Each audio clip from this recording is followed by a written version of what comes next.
Bueno, esta clase que es la 18 del curso de APQ, trata acerca de la segunda parte de de la materia que estamos viendo, que es de los problemas de valor inicial. Y yo les comentaba que vamos a ver distintos métodos que están catalogados de acuerdo a si son explícitos o implícitos. ¿Ya? ¿Qué significa que sean explícitos o implícitos? Quizás eso fue algo que se me olvidó mencionar o quizás no quedó del todo claro. Sin ver dónde lo tengo esto, que es implícito o explícito. Vale, acá está. ¿Ya? Cuando me refiero a implícito o explícito, quédense con la siguiente idea.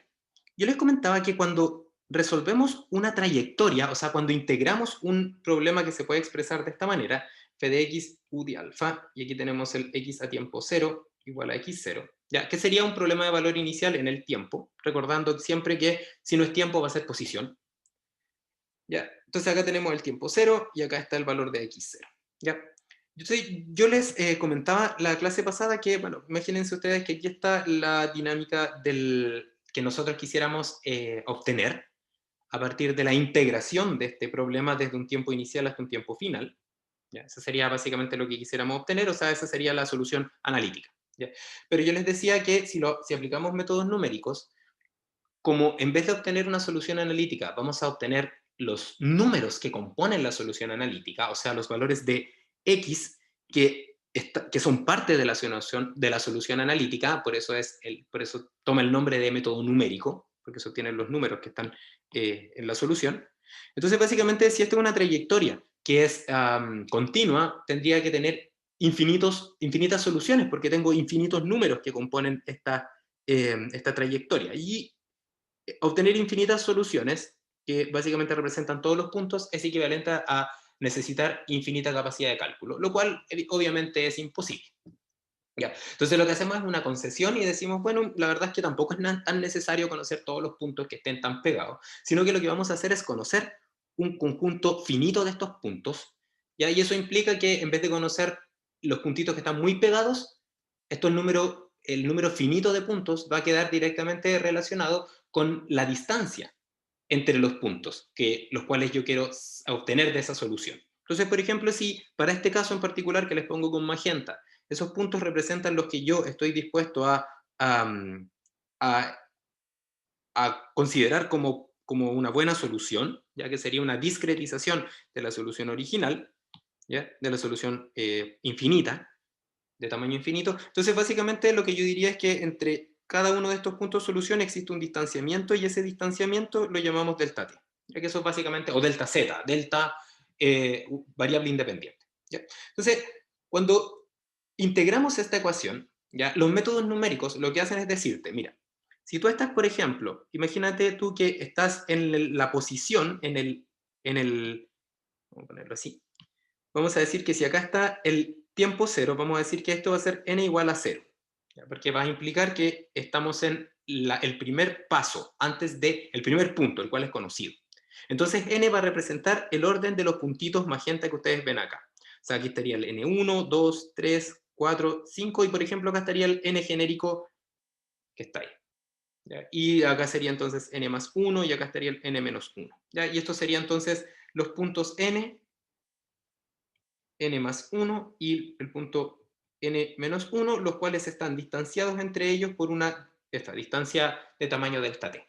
¿Ya? Entonces, básicamente, acá tendríamos el xn, ¿ya? Y un poquitito más allá, lo voy a poner como una flechita, estaría el xn más 1, y un poquitito más abajo estaría el xn menos 1. ¿Ya? Entonces, básicamente, los métodos numéricos de resolución de problemas de valor inicial, básicamente trabajan con un algoritmo de actualización muy similar a la ley de actualización del método de Newton. Ya solamente que en vez de iterar, en vez de como de ir actualizando en el espacio de las iteraciones en el método de Newton, acá vamos actualizando en el espacio de la variable independiente, o sea, vamos avanzando en el espacio de la variable independiente. ¿Ok? Y de manera muy simple, o sea, muy simplista quizás, pero ejemplificadora para lo que yo quiero contarles, vamos a decir que cualquier método numérico se puede expresar así, como que el valor de la solución, ¿ya? Va a ser igual a la derivada, o digámoslo así, una función, por ejemplo, vamos a decir una función g, ¿ya? Que depende de x, de u y de alfa, y también por supuesto que depende del delta t, vamos a poner acá, depende del delta t, la cual va a actualizar el xn. ¿Ya? De hecho, para que les quede como, igual como está en la nomenclatura un poco más adelante, esto se ve así, xn más eso que está ahí. ¿Ya? Entonces, básicamente, este g se puede entender como la ley de actualización, de update. Y los distintos métodos numéricos tienen distintas leyes de actualización. ¿Ya? El tema acá es que la diferencia entre los métodos explícitos e implícitos es dónde se evalúa la ley de actualización. ¿Ya? Si es que, por ejemplo, nosotras y nosotros evaluamos la ley de actualización en el instante n, o sea, acá reemplazamos por xn, entonces noten que a la derecha de la ecuación todo depende de xn y de u, y de alfa. ¿Ya? Entonces, si observamos, y por eso lo que les cuento sirve para problemas de valor inicial, si observamos para n igual 0, por ejemplo, nosotros y nosotras conocemos x0, y por lo tanto todo lo que está a la derecha de la igualdad es conocido. Por eso se llama explícito, porque de inmediato, explícitamente, se puede calcular x1, porque acá aparece x0 más g de x0u. Por supuesto, eso es llegando a la ley de actualización, o sea, si conocemos el g, entonces todo está preparado para reemplazar directamente. Entonces, en ese caso estamos hablando de un método explícito.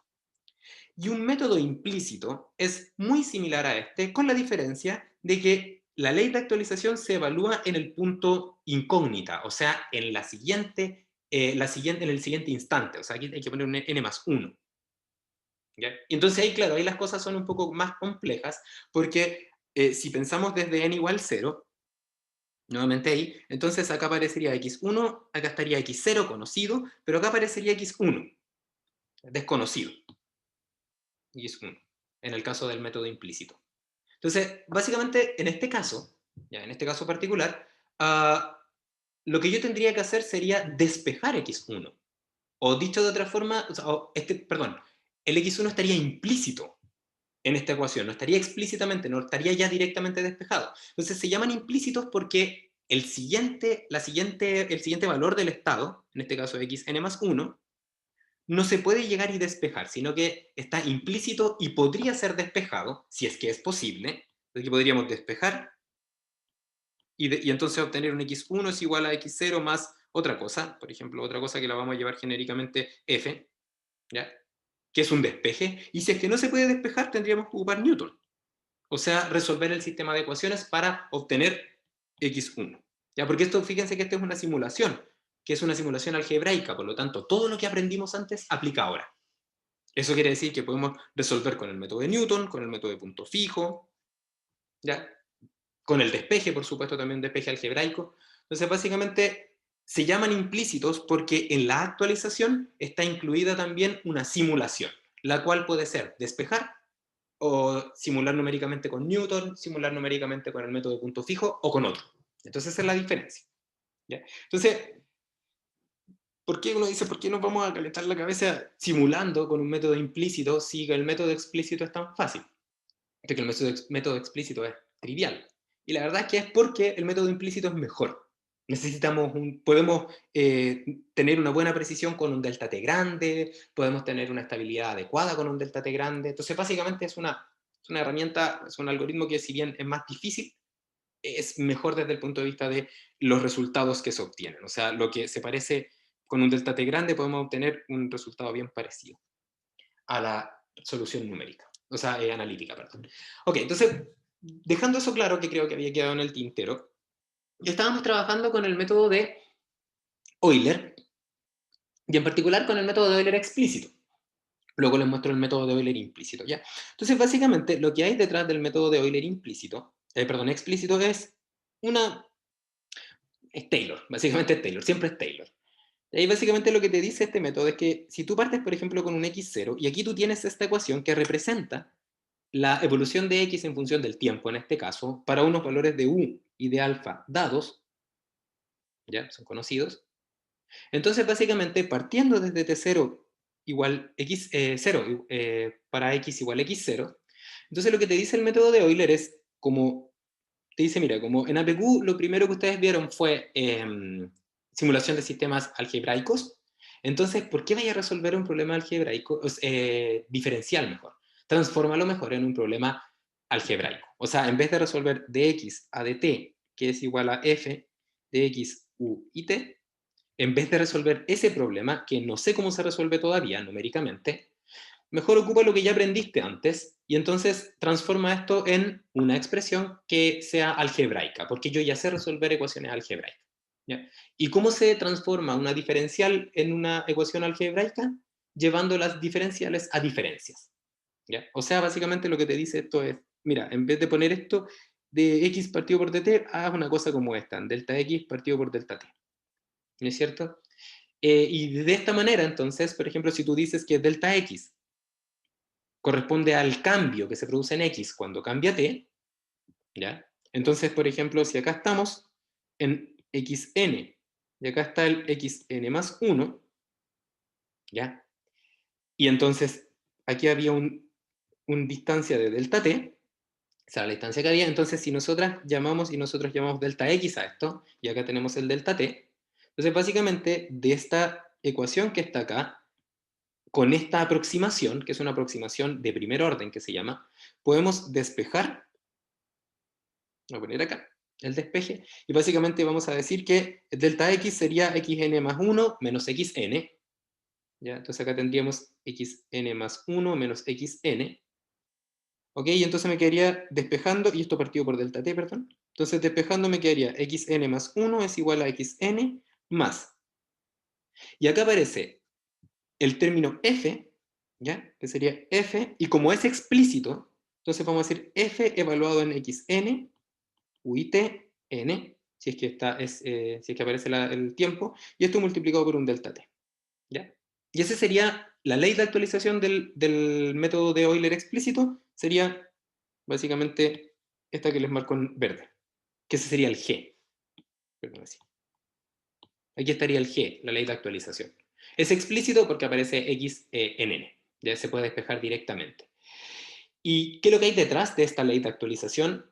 Básicamente, si observan, lo que hay acá es una aproximación, y es una aproximación, fíjense, que esta aproximación que ustedes ven acá, que es una aproximación con diferencias, como tenemos que el f de x es igual a dx a dt, ¿ya? De esa expresión que está ahí, entonces esto es igual también a xn más de x a dt evaluado en n por delta t, ¿ya? Porque básicamente ahí reemplazamos directamente de la igualdad, de esto que está acá, ¿ya? Y esto es una expansión de Taylor en t de orden 1. De orden 1. ¿Y qué significa una expansión de Taylor de Taylor en t de orden 1? Implica básicamente que entre dos puntos el método de Euler explícito asume que hay una pendiente, una línea recta que se mantiene constante, cuya pendiente es igual a la pendiente evaluada. Aquí está, por ejemplo, que lo estoy haciendo ahí más o menos, esa sería la pendiente. Esa que está ahí sería la pendiente, sería el f de xn, u, tn, que es la pendiente, evaluada en el punto n, la cual se va a asumir constante durante todo el delta t. O sea, en vez de obtener, por ejemplo, la solución roja, para este delta t lo que yo voy a hacer es obtener una solución que está un poquitito más arriba, ¿ya? Que no es exactamente la solución, pero es una aproximación, ¿ya? Entonces, si decimos ahora ya, ¿y cómo sería la siguiente iteración? Fíjense que acá hay algo interesante, porque hay un error asociado al cálculo de x, ¿ya? Entonces, sí, hay un error asociado que básicamente es una distancia que es casi despreciable y apenas se ve. Tengo que hacer un zoom súper grande.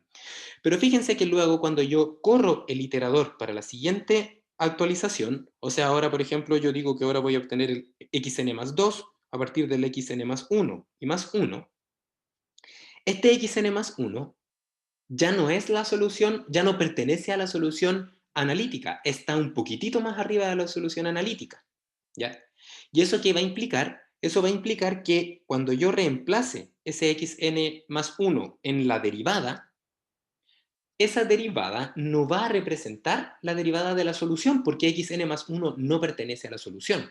Eso quiere decir entonces que en vez de haber, para el siguiente punto, en vez de haber calculado la actualización con una pendiente, fíjense, voy a poner acá esta pendiente que va a ser, esta, que ustedes ven acá,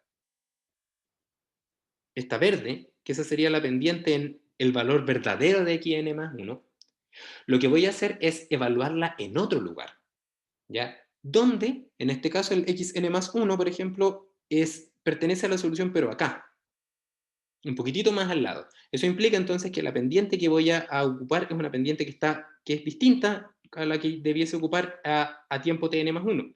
Es una pendiente que está como así, por ejemplo, que existe una diferencia. Se voy a ponerle con el color magenta, que era el que estaba ocupando para eso. Entonces, básicamente acá está, voy a tirar para allá, voy a tirar para allá. Entonces, es una pequeña diferencia, pero existe. ¿Ya? Y esa pequeña diferencia hace que para el siguiente delta t, que voy a poner acá la misma distancia, que también hay un delta t, que hay otro delta t, entonces para la siguiente distancia, partiendo ahora desde el color magenta, ¿ya?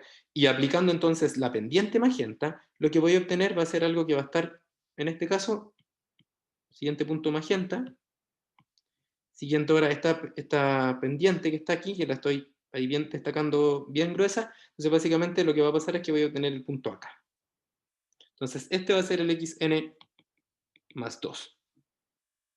Y si observan, este xn más 2 tiene un error asociado a el valor real. ¿Por qué? Porque voy acumulando el error. Porque básicamente al momento de que cometí este primer error, en el cálculo de xn más 1, ese primer error luego se transforma en un error más grande porque tenemos un xn más 1 que tiene un error y a ese xn más 1 le agregamos más error calculando una pendiente con un valor que no corresponde. ¿Ok? Y básicamente la estabilidad, perdón, y eso tiene que ver con la precisión, ya que mientras el delta t sea más grande, lo que va a pasar es que el supuesto es más malo, porque cada vez se aplica menos esto de que existe una pendiente que se mantiene constante, porque el delta t es más grande. O sea, si yo tengo un delta t muy chiquitito, claramente acá es casi una pendiente constante. Pero cuando el delta t es más grande, ese error cada vez es más importante. Entonces, a medida que vamos avanzando en aumentando el tamaño del delta t, vamos acumulando más error. Y puede llegar a un punto donde el error sea tan grande que estemos evaluando la pendiente en valores del xn que no son parte de la solución. Y cuando pasa eso, el algoritmo diverge. Ya hace esto. ¿Ya? Es inestable.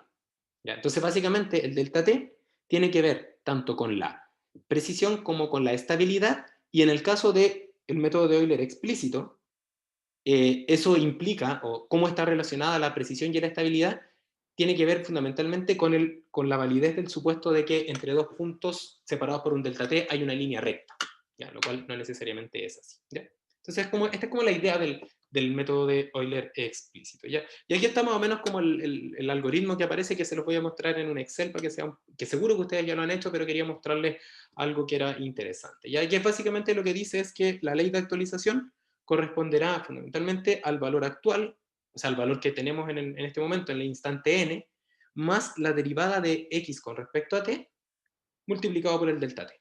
Entonces ahí vamos haciendo la actualización. Entonces el algoritmo es partiendo con x0, por eso es un algoritmo que sirve para problemas de valor inicial, porque tenemos que partir de x0, algo conocido, nos damos un delta t, calculamos la derivada, obtenemos el siguiente valor. Y si es que llegamos al tiempo final, paramos. Y si es que no, aplicamos de nuevo. ¿Ya? Ese es como el algoritmo o el pseudocódigo que tendría el método de Euler explícito. ¿Ya? Entonces, quisiera mostrarles primero, voy a ir pimponeando un poco entre la parte teórica y un ejemplo ahí para que sea más como interactivo, como les decía. Entonces, dentro de lo que se puede, por supuesto, la interacción en este entorno, pero le hacemos todo el empeño que se pueda. Entonces, básicamente lo que les quiero mostrar es el ejemplo que está acá. Te lo voy a mostrar. Este que ustedes ven en pantalla, que corresponde a una ecuación lineal que dice básicamente que de x a dt va a ser igual a un lambda por 1 menos x. Para, en este caso, un x0, o sea, un x a tiempo 0, un x en 0, igual a 0. ¿Ya? Como esto es una ecuación lineal, la solución es una exponencial. ¿Ya? Y como tenemos con un menos lambda, esto es una exponencial, perdón, que llega hasta un valor de equilibrio, ya que básicamente este negro que ustedes ven acá, que es básicamente la ecuación exponencial, ¿ya? De x en función del tiempo, ¿ya? Para un lambda 1, por ejemplo. Entonces, si quisiéramos aplicar el método de Euler para esta ecuación tan sencilla, solamente con el objetivo como demostrativo, ¿ya? Entonces, básicamente, nosotras y nosotros tendríamos que decir que básicamente la ecuación, en este caso en una dimensión, sería un dx a dt es igual a lambda por 1 menos x, ¿cierto? Y entonces, básicamente, aplicando el algoritmo de Euler, diría entonces que xn más 1, perdón, xn más 1, n más 1 correspondería al xn más la ley de actualización, que en este caso es dx a dt, evaluado en n por delta t, lo que es equivalente a poner que es xn más lambda 1 menos xn por delta t. Ya, esa es básicamente, esa es la derivada. Ustedes conocen la derivada. Y estamos integrando.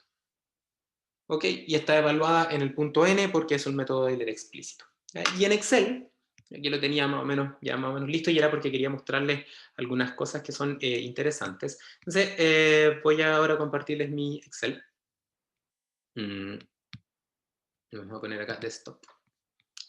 Ok, entonces, fíjense que en este Excel que está acá, lo que hay es, bueno, una hoja de cálculo, por supuesto, y básicamente es la ecuación que yo les quiero mostrar y nada, esto seguro que han integrado en Excel, seguro que ocuparon el método de Euler, y básicamente lo que yo quiero mostrarles no es mucho cómo se aplica el método de Euler, por ejemplo, si vamos a integrar hasta 5, imagínense hasta tiempo igual 5 para esta ecuación, con un lambda de 1, ya con una constante ahí, un tau que es 1, una constante de tiempo, perdón.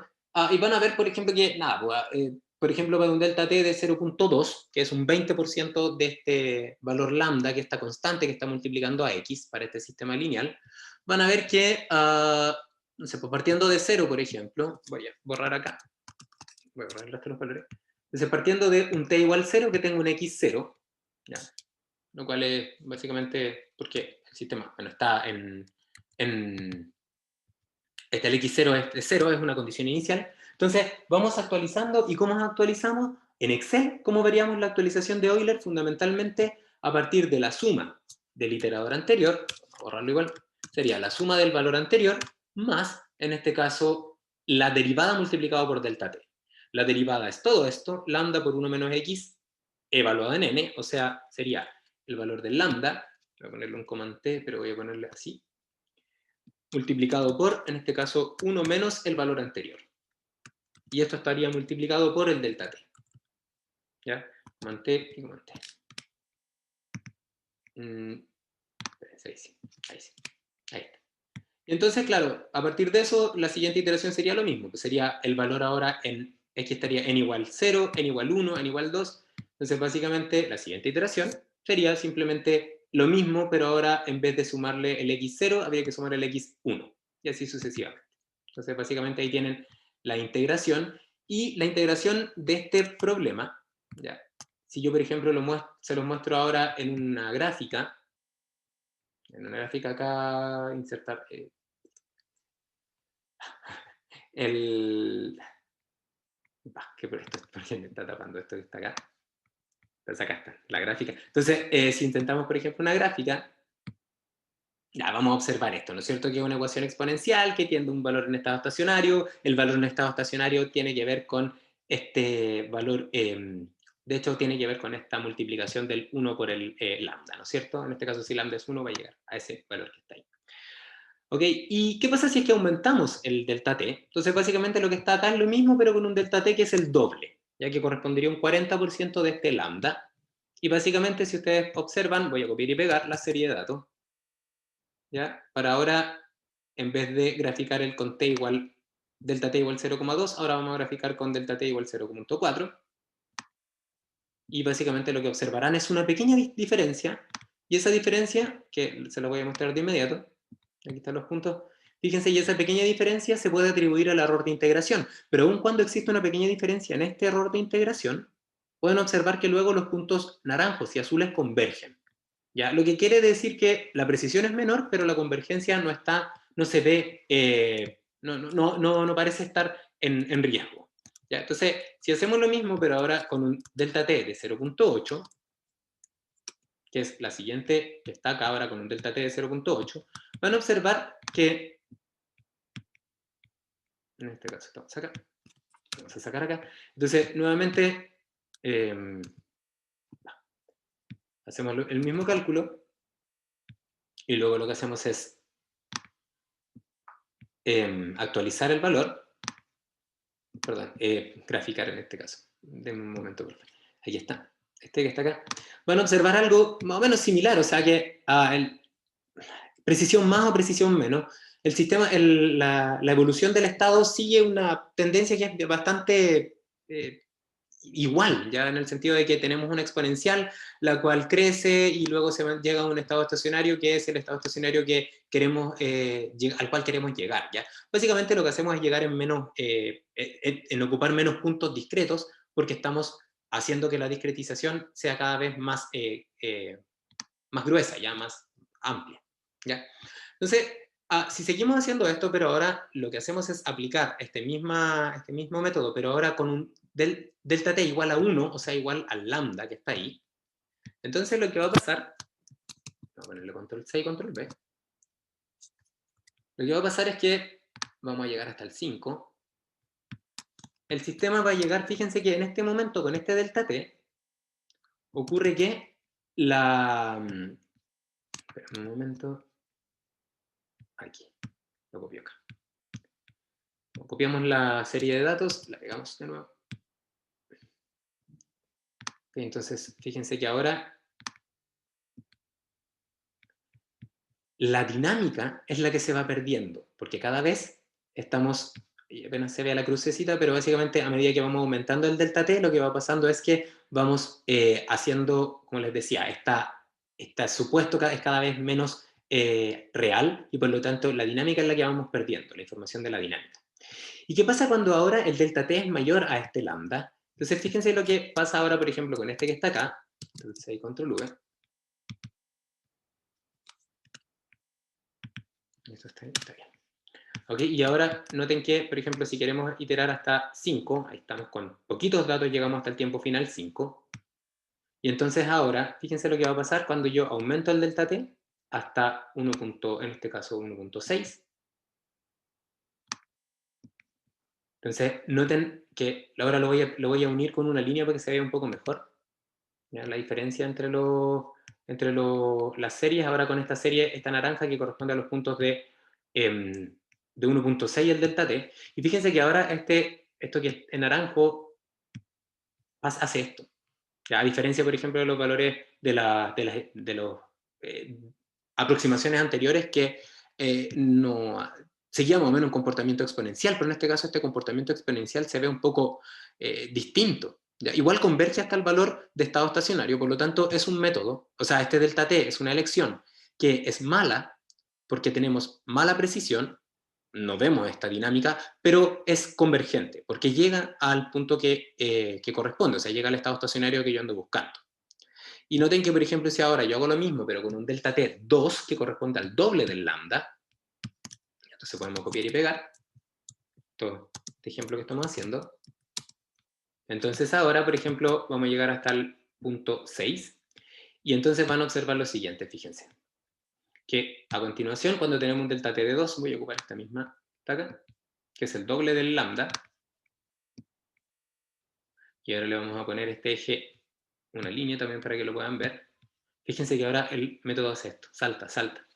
Y ahora esto es, y si por ejemplo si aumentamos desde 6 y seguimos hacia abajo, por ejemplo hasta 10, pasa eso. ¿Ya? A diferencia, por ejemplo, lo que ustedes esperarían observar en no sé, por ejemplo con la iteración con 1.6, donde si nosotros continuamos el tiempo, el algoritmo con delta t 1.6 converge, pero con delta t 2 ya no converge. Entonces, básicamente, existe un problema de precisión, y esa precisión, al extremo, se ve reflejada como una inestabilidad. Y esa inestabilidad es producto del error acumulado. Mientras más grande es el delta t, mayor error por lo tanto menor precisión.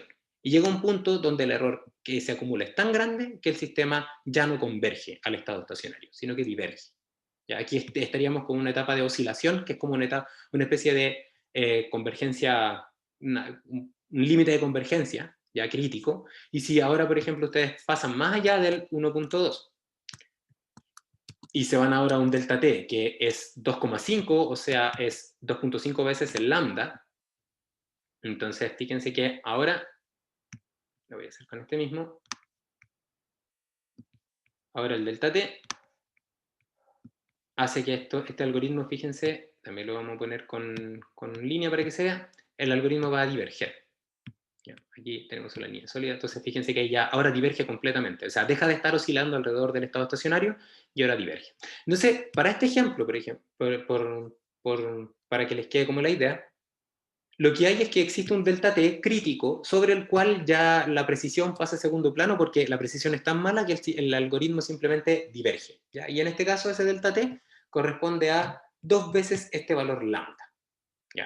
Entonces hay que tener cuidado con el delta t que uno utiliza para el método de Euler y para los otros métodos que vamos a ver también, porque la elección de un delta t errada implica más que un problema puede implicar más que un problema de precisión, un problema de convergencia. O sea, básicamente no ser capaces de simular. ¿Ya? Aquí, por ejemplo, un más grande para que se vea. ¿Ya? Claramente esto, si lo hubiésemos simulado, no hubiese llevado a ningún lado. ¿Ya? Y la solución que tenemos no tiene sentido físico. ¿Ya? Entonces, con esto básicamente quería, bueno, fundamentalmente mostrarles en Excel lo fácil que es la implementación del método de Euler explícito y al mismo tiempo mostrarles la importancia de elegir bien un delta t. ¿Ya? Y, a ver, una pregunta que hay por acá, ¿no? Me dice, entonces Macarena me pregunta, ¿y uno tiene cómo saber cuál es el delta t crítico? Sí, sí Macarena, uno tiene cómo saber cuál es el delta t crítico, y de hecho se los muestro ahora y después seguimos con el siguiente ejemplo. ¿Ya? Entonces, si por ejemplo ahora, o sea, básicamente como para redondear, porque existe un delta t crítico, ¿ya? Pero ese delta t crítico se define solamente para los sistemas de ecuaciones lineales, y si es que el sistema es no lineal hay que hacer alguna aproximación, ¿ya? Entonces, veámoslo con un lineal. ¿Y qué significa de hecho este? ¿Por qué 2? ¿O qué es lo que es por qué es el lambda este? ¿Qué aparece este lambda? ¿Qué significa físicamente el lambda que aparece ahí? ¿Ya? Que creo que es interesante ¿cómo se llama? Su significado, ¿ya? Entonces, este era el problema que estábamos resolviendo, ¿ya? Y este problema habíamos dicho que para un lambda igual 1, había un delta t crítico que era 2. Sobre el delta t crítico 2, vamos a ponerlo como lo habíamos dicho, delta t, y le vamos a poner un subset de crítico. Sobre el delta t crítico, diverge. Antes del delta t crítico, mientras más cerca esté, peor la precisión, pero converge. ¿Ya? Entonces, básicamente podemos decir que entonces cuando aplicamos Euler, el delta t tiene que ser menor al delta t crítico. No igual, porque si no esto va a oscilar. ¿Ya?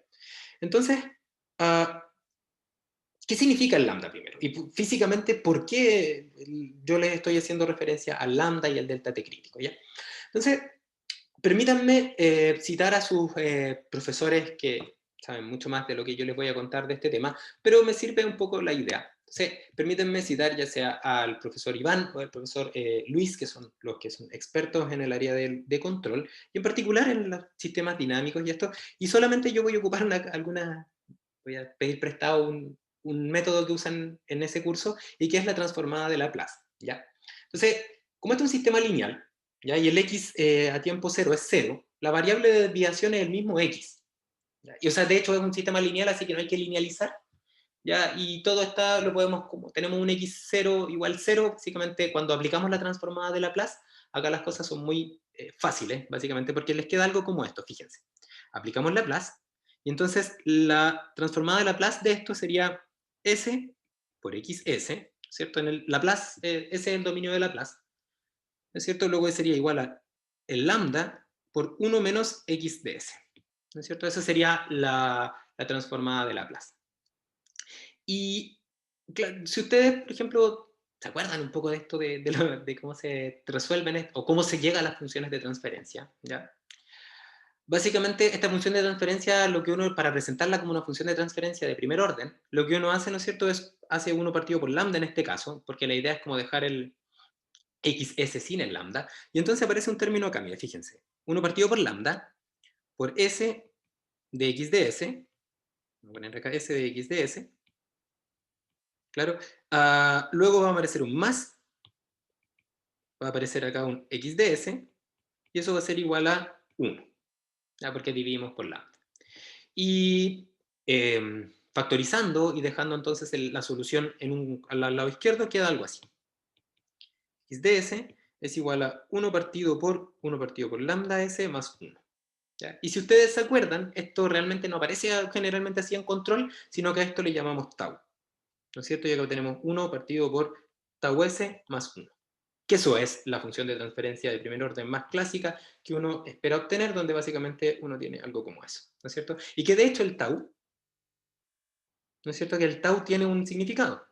Y ese significado es el tiempo en el cual el delta I corresponde al, creo que, no sé si se acuerdan ustedes, creo que es como un sexto del delta I total en estado estacionario. Es el tiempo en el cual el delta I es igual a una fracción. Creo que es el 66% o 67%, algo así. Es una, creo que es 0.67 por delta U en estado delta I en estado estacionario. Creo que es así. ¿Ya? Es un número que tiene que ver con el delta en el estado estacionario, y es el tiempo que yo esperaría obtener ese cambio casi completo. ¿Ya? Entonces, ¿qué es tau? Tau tiene que ver con el tiempo que llego a estado estacionario, por lo tanto tiene que ver con la dinámica.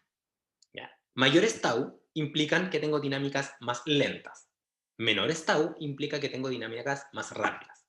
Entonces, por ejemplo, si tengo un delta t, por ejemplo, ¿ya? Perdón, mayores tau, claro, mayores tiempos de residencia, dinámicas más lentas, sí. Entonces, básicamente, si yo tengo un tau de 1, como en este caso, que tenía acá, tengo un delta t de, perdón, un lambda de 1, o sea, un tau de 1, lo que implica que 1 partido por lambda es igual a 1, entonces, que es igual a tau, entonces básicamente cuando yo resuelvo esto mediante el método de la función de transferencia, yo acá voy a decir que en el t igual a 0.67 obtenemos el delta i del tau. ¿Ya? Ahí está, porque es el 67% del delta i total. ¿Ya? Entonces, si nosotros relacionamos el delta t crítico, como en este caso 2 veces el lambda, o lo que es lo mismo, 2 partido por tau, ¿ya? Entendiendo que lambda y tau están relacionados con el inverso, lo que estamos diciendo es que la discretización máxima que yo puedo hacer está acotada por la dinámica del sistema. ¿Ok? Entonces, si yo tengo, ¿ya? Si yo tengo, espérense, y aquí, pensé que les tengo que mostrar, porque es 2 veces eso, pero realmente es una pequeña diferencia. 20, es claro, 2. Me van a disculpar porque el límite del T crítico es un... Ya me equivoqué yo porque en este caso es 2, ya es 2, para este el límite del T crítico es 2, y en general, si por ejemplo hacemos el mismo ejemplo que yo les mostraba en Excel, y aquí algo que me estaba generando problemas, con un lambda distinto, con un lambda por ejemplo de 0.1, ¿ya? Entonces ahora el delta T crítico es 20, ¿ya? Que está acá. Y básicamente ustedes pueden observar cómo este método ahora diverge con un delta T crítico de 20. ¿Ya? Perdonen el desorden acá, pero básicamente es porque necesito mostrarles, demostrarles un punto. ¿Ya? Entonces, para distintos valores de lambda, los T críticos van cambiando, pero existe la relación, Macarena, que era la pregunta que tú me hacías, que el delta T crítico es 2 partido por lambda. Ahí sí, 2 veces 1 partido por lambda. ¿Ya? Porque cuando tengo lambda 1, el delta T crítico es 2, y cuando tengo lambda de 0,1, el delta T crítico es 20. Y ahora sí, ahora todo me cuadra, por lo que les estoy contando. ¿Ya? Entonces, básicamente, el delta T crítico es 2 veces 1 partido por lambda, y eso es equivalente a 2 veces por tau. ¿Ya? Entonces, ahora sí. ¿Cómo se puede explicar esta relación? Básicamente porque el método numérico, ¿ya?, para que pueda converger, requiere conocer información de la dinámica del sistema. ¿Ya? Entonces, si yo tengo sistemas que tienen una dinámica lenta, como esa que están ahí, van a tener un tau grande. Si tenemos un sistema que tiene una dinámica rápida, vamos a tener un tau chiquitito, ahí que apenas se ve. ¿Ya? Y entonces el método numérico que yo elija para resolver el método lento o el método rápido va a tener un límite en la discretización que va a estar dado por el delta t crítico, que a su vez está dado por la dinámica del sistema, lo que implica que la discretización más mala que puedo hacer tiene que incluir información relacionada con la dinámica. Si no la incluyo, el método diverge porque no vio nada de la dinámica. Entonces, básicamente es como equivalente a decir, mira, si aquí tenía ahí el tau, y acá está tau 1, t igual tau, por ejemplo, acá estoy en el t igual 1, y ahora yo estoy ocupando el valor en t igual 2 como el siguiente iterador. Entonces, fíjate que lo que yo estoy haciendo es poniendo que esta pendiente se va a mantener constante para todo el tiempo, y fíjate que durante todo este tiempo la pendiente fue cambiando. Entonces, eso hace que esto se vaya para allá. Y este error es insalvable para el método de Euler. ¿Ya? Porque este x no existe en ningún lado en la solución. Por lo tanto, cuando yo lo reemplazo, este x, en lambda por 1 menos x, voy a obtener una derivada que físicamente no representa mi sistema, por lo tanto, la solución me va a entregar cualquier cosa, y en este caso, para valores mayores al delta t crítico, esto va a ir así, va a tirarse un valor más alejado. ¿Ya? Y es producto de que el delta t crítico no es capaz de ver la dinámica del sistema, por lo tanto no tiene idea qué es lo que pasa. Y como no tiene idea, diverge. Esta sería una explicación muy, muy, muy básica, y que simplemente lo que te dice es, el delta t crítico es 2 por tau, ¿ya? 2 veces la constante de tiempo. Y esto es para el método de Euler explícito, ¿ya? Para el método de Euler implícito, el delta t crítico no existe. Siempre el método de Euler implícito converge, por eso es mejor, ¿ya? Y para otros métodos, como el método Runge-Kutta, el delta t crítico es un valor más grande que 2 veces tau. Es como 2, algo, 2,6, 2,8 veces tau. O sea, depende del método de simulación numérico, es el delta t crítico, y mientras como más sencillo sea el algoritmo, el delta t crítico es más chico, lo que implica que si es que quiero usar un algoritmo más sencillo, como el método de Euler explícito, entonces tengo que tener delta t's que son más chiquititos, ¿ya? Porque la aproximación que tiene no es muy buena, ¿ya? Porque básicamente estoy asumiendo que la pendiente se mantiene constante, ¿ya? Un poco más adelante en las PPT hay una explicación matemática de por qué aparece este delta t crítico 2 partido por lambda, que se los voy a mostrar en adelante, ¿ya? Pero ahora mismo quisiera mostrarles qué pasa cuando tenemos un sistema con múltiples dimensiones. ¿Ya? ¿Qué pasa, por ejemplo, con cómo simulamos este sistema con el método de Euler explícito, pero en múltiples dimensiones? ¿Ya? Y básicamente, para simular en múltiples dimensiones, ya que en este caso, este ejemplo se trata de, imagínense, piensen ustedes que corresponde a 3 CSTR que están en serie, ya en los cuales en los tres se produce la misma reacción, A para dar B. Los tres tienen el mismo volumen, el cual se mantiene constante, ¿ya? Volumen constante y volumen constante. Los tres tienen el volumen constante y la densidad. El cambio de la densidad se puede considerar constante, o sea, la densidad se puede considerar constante. Y básicamente la reacción de transformación es una reacción que se puede expresar como la cinética de primer orden, o sea, un K1 multiplicado por un CAI, donde las temperaturas son las mismas en cada CSTR, por lo tanto las constantes de Arrhenius son las mismas, ¿ya? Y básicamente lo que se quisiera, por ejemplo, evaluar acá es qué pasa cuando tenemos un sistema, por ejemplo, que tiene en el primer estanque una concentración de A de 0,5 kmol por litro. En los siguientes estanques, en este caso en el estanque sea 0,2 y sea 0,3, tienen una composición inicial de 0, o sea, recién vamos a echar a andar el estanque y para producir la reacción.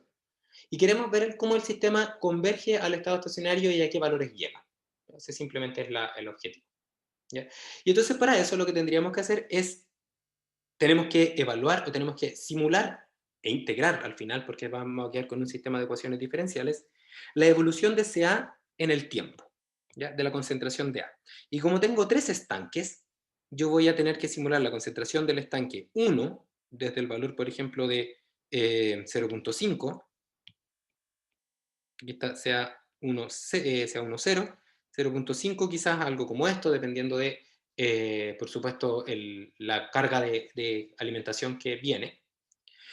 Luego, si partimos, y ya al mismo tiempo también tendríamos que simular para los otros dos valores, por ejemplo, sea 2, 0, que parte en 0, a qué, por ejemplo, valor llega y cuál es su relación dinámica, y lo mismo para el sea 3, 0, que parte en 0 y, por ejemplo, llega. Entonces queremos llegar a esta integración, y para eso sabemos el volumen, conocemos el flujo de entrada, porque sabemos que el tau de este problema, o sea, la constante de tiempo es de 2 minutos.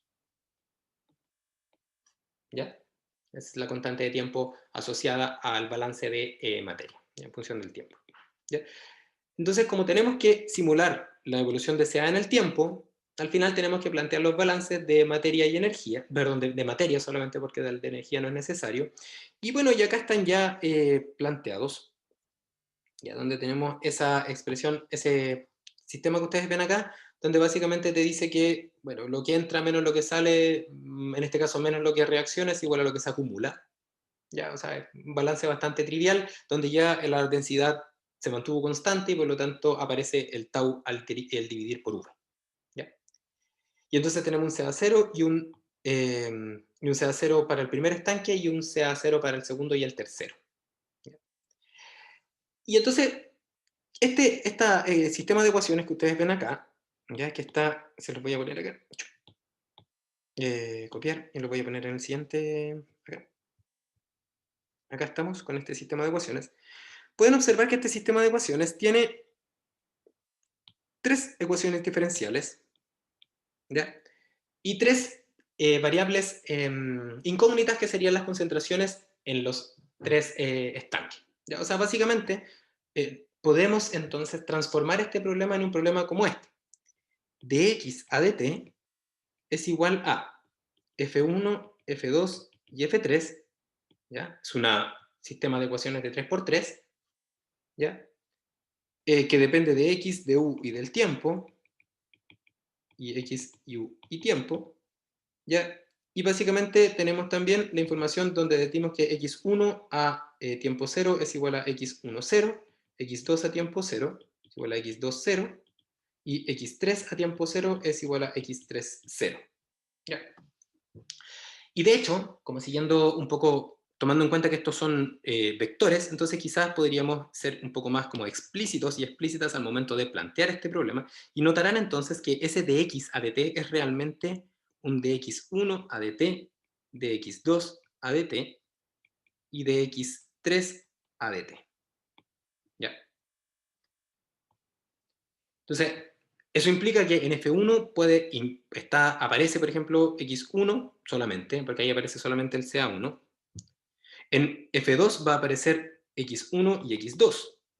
Y en F3 va a aparecer, fíjense, el CA2 para i igual 3, va a aparecer CA2 y va a aparecer CA3. O sea, va a aparecer x2 y x3 como incógnitas. ¿Ya? O sea, el problema del modelo este se puede expresar con una ecuación que es vectorial, y esa ecuación vectorial, si la ponemos así como bien detallada, lo que vamos a tener finalmente va a ser algo como esto. Va a ser un de x1 a dt, va a ser una función que solamente depende de x1 y de otras cosas que son conocidas. Para un x1 a tiempo 0 igual x1, 0. De x2 a dt va a ser una segunda función que va a depender de x1 y x2. T. x2 dt 0 es igual a x2, 0. Y x3 a dt es igual a f3, x2, x3, aparece la variable 2 y 3, de x3 a t0 igual a x3, 0. ¿Ya? Entonces, si queremos aplicar el método de Euler, acá también se puede aplicar. Ya no hay ningún problema. ¿Por qué? Porque observan que si tengo tres evoluciones que tengo que plantear, por ejemplo, como estas que están acá, y requiero entonces conocer los puntos discretos de estas evoluciones, requiero 3 ecuaciones, las cuales las tengo acá. Entonces, si yo simplemente aplico el método de Euler, ya a esta expresión, entonces aplico el método de Euler utilizando la nomenclatura, quizás la nomenclatura escalar o nomenclatura vectorial es un poco irrelevante, pero básicamente fíjense lo que va a pasar. Cuando yo aplique esto al método de Euler explícito, va a quedar como un x1, vamos a poner acá, x1 en n va a ser, en n más 1, perdón, o sea, la siguiente, x1 en n más 1 va a ser igual al x1 en n actual, más cómo cambia x1 en función del tiempo, más el de x1 a dt. Y eso es equivalente a poner f1, porque f1 está despejado como de x1 a dt. ¿Y dónde va a estar evaluado? En n por un delta t. Lo mismo podemos hacer para el x2, y en el x2 me va a quedar un x2 de n más 1, va a ser igual a x2 de n más f2. ¿Por qué f2? Porque f2 es el valor de la derivada de x2 en función del tiempo. Entonces aparece f2 en n por delta t. Y lo mismo hacemos con x3.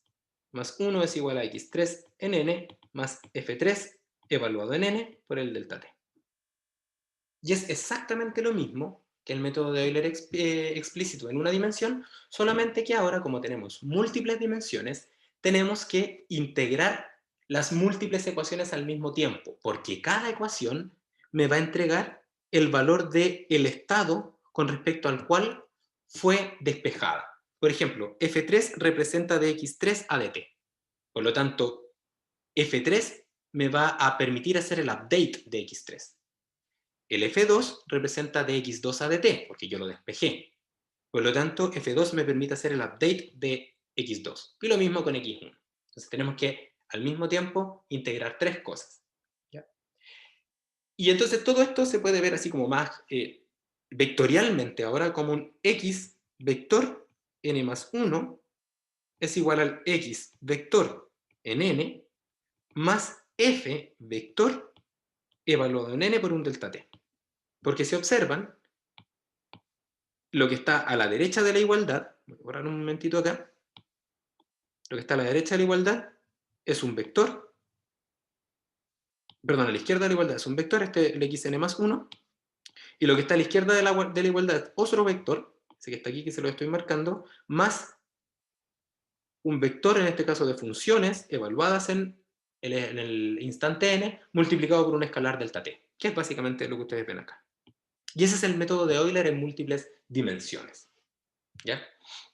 Ahora, noten que como lo que tengo que hacer es evaluar las funciones en el mismo instante, eso implica que f2 evaluado en n tiene que ser evaluado en el mismo instante x1 y x2, y x2 y x3. Tienen que estar evaluados en el mismo instante, en el mismo, acá. Todos tienen que tener el mismo n. Y eso implica entonces que todos deben compartir el mismo delta t. ¿Ya? Por eso acá no pongo acá un delta t1, 2 y 3, porque eso no se puede. Porque si es que existieran distintos delta t, lo que pasaría es que tendrían los distintos x evaluados en distintas condiciones, lo que implicaría que no podría luego evaluar la derivada, porque la derivada se evalúa en un punto fijo, que en este caso es en el siguiente, en el delta t actual. ¿Ya? Por lo tanto, la derivada se evalúa con esa línea vertical. ¿Ya? Entonces, básicamente tendríamos que implementarlo. Esto lo podemos implementar en MATLAB, ¿ya? Pero y en Excel quizás, como les decía, es un poco más interesante. ¿Ya? Y entonces, les voy a compartir ahora un Excel. ¿Ya? Entonces, este Excel que les voy a mostrar, tiene algunas características que ahí les voy a mostrar. Y con esto vamos concluyendo. Ya, entonces, en el Excel que ustedes ven acá, en la pantalla, vamos a cerrar esto. En el Excel que ustedes ven en la pantalla, aparecen los datos del problema, ya que aparecen, por ejemplo, el reactor 1, 2 y 3. Tenemos un CA0, que en este caso bueno, tenía otros números, vamos a poner los números que aparecían, 0,5 era el primero, segundo tenía CAC 0 y 0. Ya, esos eran los valores iniciales para los distintos reactores. el tau son 2 minutos, la constante de reacción es 0,5, ya de acuerdo a los datos que aparecían en el problema, y la concentración de entrada al primer reactor es 1,8 kmol por litro. ¿Ya? Como el tau es 2, el delta T máximo que yo me puedo dar es 4. ¿Ya? Entonces me voy a dar 0,5. Y después podemos ver cómo cambia y van a ver qué significa este cambio para distintos valores de delta T. ¿Ya? Entonces, ¿cómo hacemos la actualización? La actualización se tiene que hacer evaluando la derivada en el punto actual y luego sumando la derivada multiplicado por el delta T al valor anterior. ¿Ya? En el ejemplo que yo les ponía, la primera derivada corresponde a la derivada de cómo cambia CA1 en función del tiempo, y eso es equivalente a 1 partido por tau, voy a poner acá, 1 partido por tau, y eso está multiplicado ya por un CAIN, que sería el CAIN que está ahí, CAIN, manté, lo vamos a dejar fijo, menos el CA1, ya que sería la composición de A en el estanque 1 a tiempo actual, ¿cierto? Y eso luego está con un signo menos, con un K1 que se mantiene fijo, porque es la constante, y esto está multiplicado por la concentración de 1, porque estamos haciendo una expresión que es el balance de materia. Entonces, con eso entonces tenemos que esta es la derivada. Esta derivada corresponde a cómo cambia esta expresión que está ahí, corresponde a cómo cambia CA1 en función del tiempo. ¿Ya? En F2 es lo mismo, solamente que ahora no entra un CAIN, sino que entra un CA1. ¿Ya?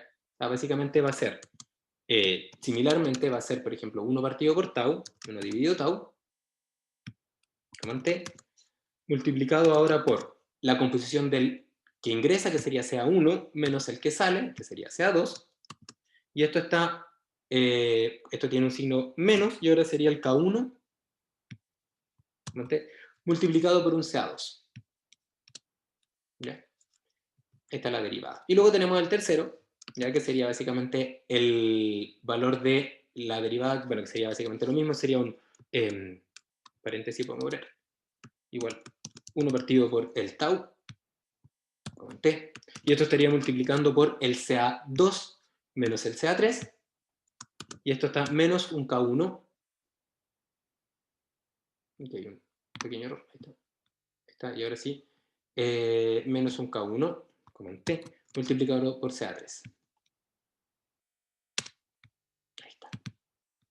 Claro, creo que sí. C4.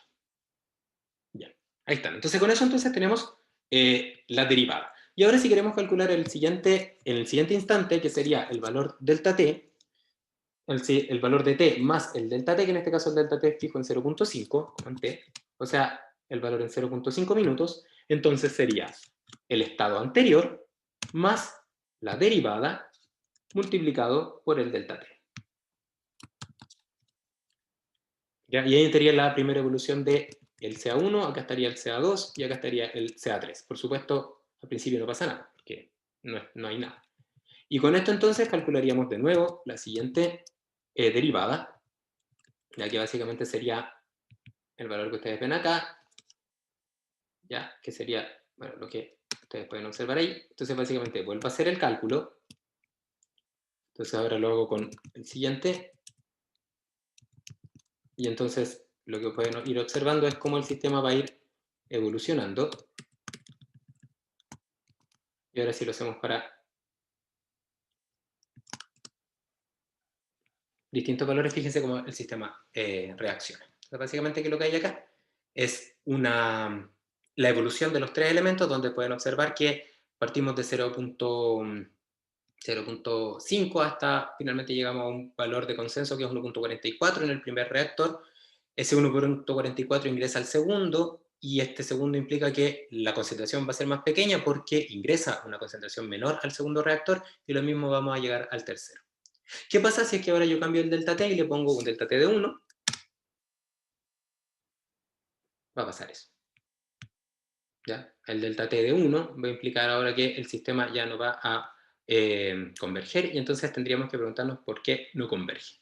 ¿Ya? Y por ejemplo, si le ponemos un valor Bueno, otro valor, por ejemplo,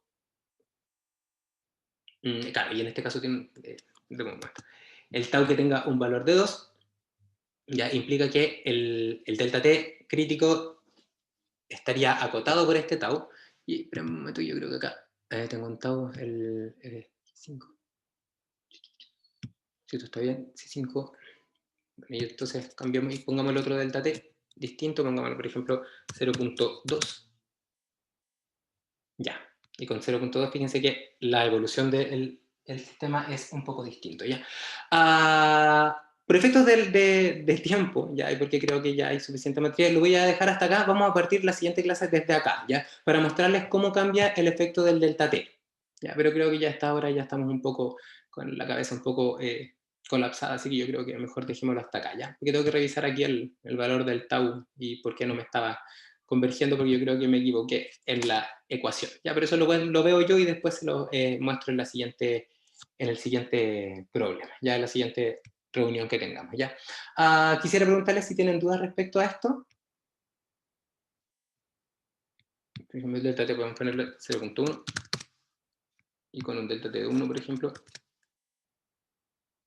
y ahí, entonces falla, y con el delta t de 2 falla más. Ahí simplemente el sistema diverge. Ya, 0.5. Ok, entonces, si acá tengo un par de consultas en el chat que dicen, Macarena me dice que no tiene dudas, tampoco Anaís, espero que les haya quedado claro esta parte. La próxima vamos a partir desde acá, desde el Excel, vamos a ver cómo se implementa en MATLAB, vamos a ver las funciones que hay en MATLAB disponibles, y vamos a intentar darle un enfoque un poco más práctico a esto para que tenga un poco más de, sea más atractivo para este formato que tenemos, ¿ya?